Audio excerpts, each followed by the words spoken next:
ফেলে দেওয়া ডিমের খোসা এইভাবে ব্যবহার করলে আসলে কি অনেক টাকা বেঁচে যায়? আজকে সেই বিষয়টা আপনাদের সাথে শেয়ার করবো ইনশাল্লাহ। আসসালামু আলাইকুম রহমতুল্লাহ। প্রিয় দর্শক, সবাই কেমন আছেন? আশা করি সবাই ভালো। দর্শক, ডিম খেয়ে এই জিনিসটা আমরা ফেলে দিই, অথচ এই জিনিসটা যে আমাদের জন্য এতটাই গুরুত্বপূর্ণ সেটা আমাদের অনেকেরই ধারণার বাইরে। আজকের ভিডিওটা দেখার পর আমি মনে করব আপনারা ভুলও আমার মতো ডিমের খোসা ফেলে দিবেন না। ইনশাল্লাহ যত্ন করে রাখবেন এবং বিভিন্ন কাজে এই ডিমের খোসাটা ব্যবহার করতে পারবেন। দর্শক, আপনারা লক্ষ্য করলে বুঝতে পারবেন বড় বড় কোম্পানিগুলো এই যে ডিমের খোসা দিয়ে এত কিছু তৈরি করে, যেটা আপনারা জানলে অবাক হয়ে যাবেন। গুগলে সার্চ দিবেন আর দেখবেন যে ডিমের খোসা দিয়ে কি কি উপকার আসে আমাদের। দর্শক, এদিকে দেখছেন আমি কয়েকটা ডিমের খোসা নিয়েছি, আর এই খোসাগুলোকে প্রথমত আমাদের যে কাজটা করতে হবে, অবশ্য মিনিমাম 10 থেকে 15 মিনিট পর্যন্ত এটাকে ভালো করে সিদ্ধ করতে হবে। যেহেতু এটা আমাদের একটা খাবারের তালিকায় পড়ে, সেই ক্ষেত্রে অবশ্যই কিন্তু এটাকে প্রথমত ভালো করে ধুয়ে নেবেন। তারপরে এটাকে মিনিমাম 10 থেকে 15 মিনিট অথবা 20 মিনিট পর্যন্ত আপনারা ভালো করে এটা সিদ্ধ করে নেবেন। এখানে আমি যে জিনিসটা দিয়ে দিচ্ছি দর্শক, সামান্য একটু আমি লবণ ব্যবহার করেছি, আর এই লবণ দিয়ে আপনারা এটাকে খুব ভালো করে সিদ্ধ করে নেবেন। আর যদি ডিমের খোসাগুলো বেশি হয় সেক্ষেত্রে পানির পরিমাণটা বেশি দিবেন, এবং এটা বলক বারবার আসতে হবে। বলক আসার পর দর্শক আপনারা লক্ষ্য করলে বুঝতে পারবেন যে ফেনাটা থাকে, এই ফেনাটা যেন ভালোভাবে চলে যায়। এটা যতক্ষণ পর্যন্ত যাবে না দর্শক, ততক্ষণ পর্যন্ত এটাকে সিদ্ধ করে নেবেন। দর্শক, ফাইনালি দেখুন এটা সিদ্ধ হওয়ার পর একটু শক্ত জাতীয় হয়ে গেছে, আপনারা লক্ষ্য করলে বুঝতে পারবেন। আর এইটাকে এখন আমি যে কাজটা করবে, এটা অবশ্যই শুকিয়ে নিতে হবে। চাইলে এটা আপনারা রোদে খুব ভালোভাবে শুকিয়ে নিতে পারেন। যেহেতু এখন আমি ভিডিওতে দেখাচ্ছি, সেক্ষেত্রে আমি এখন টিস্যু দিয়ে একটু ভালোভাবে পরিষ্কার করে নিচ্ছি। বাট আমি যে কাজটা করি দর্শক, আমি এই ডিমের খোসাগুলোকে প্রথমত সেদ্ধ করি। সেদ্ধ করার পর আমি একটা চালনির মধ্যে দিয়ে এটাকে ভালো করে শুকিয়ে নিই, রোদে শুকিয়ে নিই। এবং রোদে এমনভাবে দিবেন, উপর দিয়ে একটা পাতলা কাপড় দিবেন, যাতে এখানে কোনো প্রকার ময়লা আবর্জনা একদমই পড়তে না পারে। আমি আবারও বলতেছি দর্শক, এই জিনিসটা আমাদের একটা খাবারের তালিকায় পড়ে, এবং এটা কি কি খাবারের কাজে লাগে আপনারা জানলে আপনারা একদমই অবাক হয়ে যাবেন, এবং এটা কখনই ফেলবেন না। খুবই গুরুত্বপূর্ণ একটা রোগের জন্য এই জিনিসটা আমরা খেয়ে থাকি, আর এটা খাওয়ার পর ধীরে ধীরে যে এটা এতটাই কাজে লাগে, এটা আপনারা একদমই অবাক হয়ে যাবেন। দর্শক দেখুন, আমি এগুলোকে খুব ভালোভাবে শুকিয়ে নিচ্ছি। শুকানোর পর আমি যে কাজটা করছি, অফ ক্যামেরায় আমি একটু এগুলোকে ব্লান্ডার করে নিচ্ছি। অবশ্যই এটা ভালোভাবে ব্লান্ডার করে নিতে হবে। ব্লান্ডার করার পর দর্শক আমাদের যে কাজটা করতে হবে, একটা চালনির সাহায্যে এটাকে ভালোভাবে চেলে নেবেন।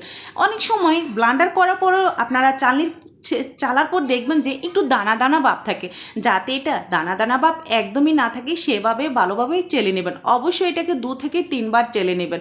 আমি অফ ক্যামেরায় কিন্তু এটাকে একটু চেলে নিয়েছি। দর্শক দেখুন, এটা দেখতে একেবারে পাউডারের মতো, এবং দেখুন এটা যখন আমি বাটিতে ঢালতেছি, এটা কিন্তু সাথে সাথে পাউডারের মতো উড়াদুরা হচ্ছে। সো পাউডারটা বুঝতে পারতেছি যে কতটা ভালোভাবে নিতে হবে। এইদিকে এই পাউডারটা আসলে কিসের সাথে খেলে আমাদের এত বড় রোগ থেকে আমরা মুক্তি পাবো। দর্শক, এখানে আমি কলা নিয়েছি, ড্রাগন ফল নিয়েছি।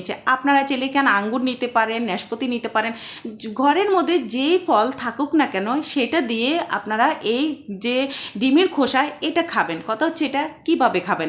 এই তো দর্শক দেখুন, এখানে আমি দুই রকমের ফল নিয়েছি, আর এগুলোকে ছোট ছোট টুকরা করে নিচ্ছি। চেষ্টা করবেন একটু ছোট ছোট করে টুকরা করে নিতে। টুকরা করার পর আমি এখানে যে ডিমের খোসাটা আপনারা দেখতেছেন, যেটা পাউডার, আমি সেটা এখন এখানে করে দিব। দর্শক, এর আগে আমি যে কাজটা করবো, অবশ্য ফলগুলোকে আমি একটু ছোট ছোট টুকরা করে নেব।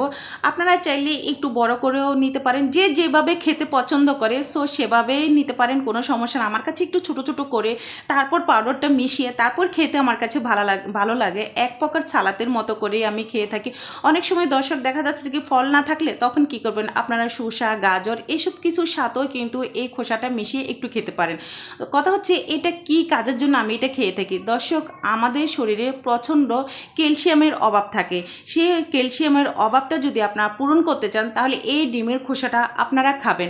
প্রতিদিন 1 চামচ করে বিভিন্ন ফলের সাথে আপনারা এই ডিমের খোসাটা খাবেন। দেখবেন ধীরে ধীরে আপনাদের যে জয়েন্টের ব্যথা, ক্যালসিয়ামের অভাব, সেটা একেবারে গায়েব হয়ে যাবে।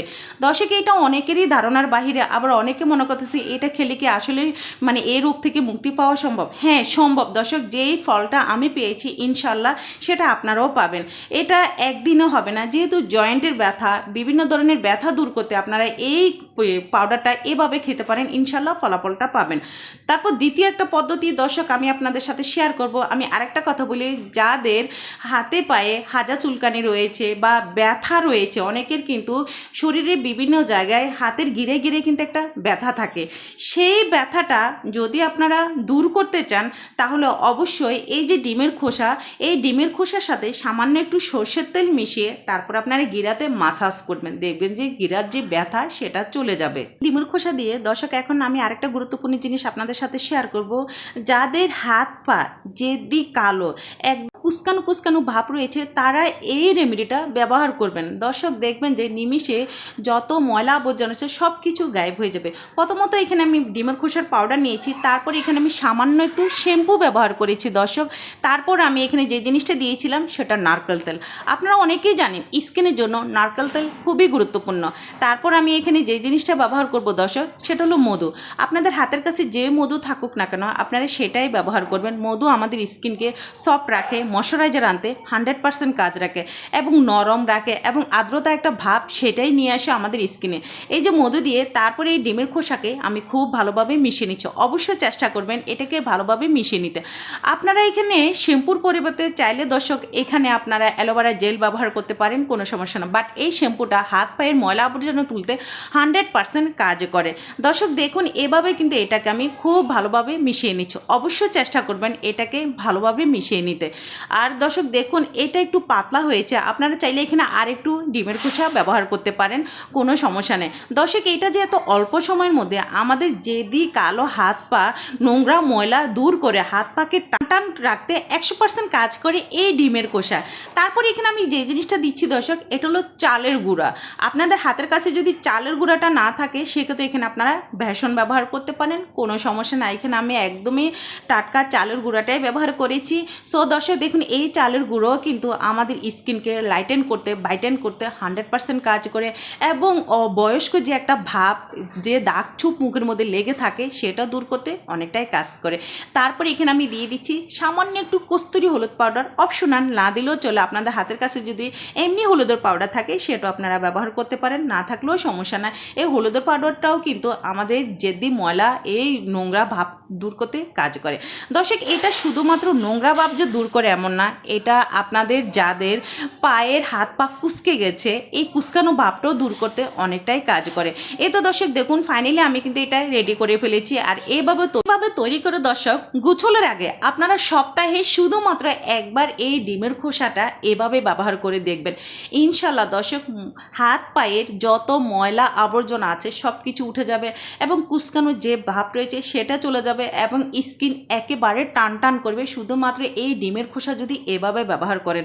আমরা অনেক টাকা খরচ করে কিন্তু এই ম্যাজিক্যাল জিনিসটা আমরা ধরে রাখতে পারি না, বাট এই ডিমের খোসাটা শুধুমাত্র এইভাবে ব্যবহার করে দেখবেন। ইনশাল্লাহ দর্শক আপনাদের কুচকানো যে ভাবটা সেটা কিন্তু একবারে ঠিক হয়ে যাবে এবং ময়লা আবর্জনা একেবারে তুলে স্কিনকে টান টান রাখবে 100% এবং ঝলমলে ময়শ্চারাইজার যে একটা ভাব সেটা চলে আসবে আপনাদের হাত পায়ে।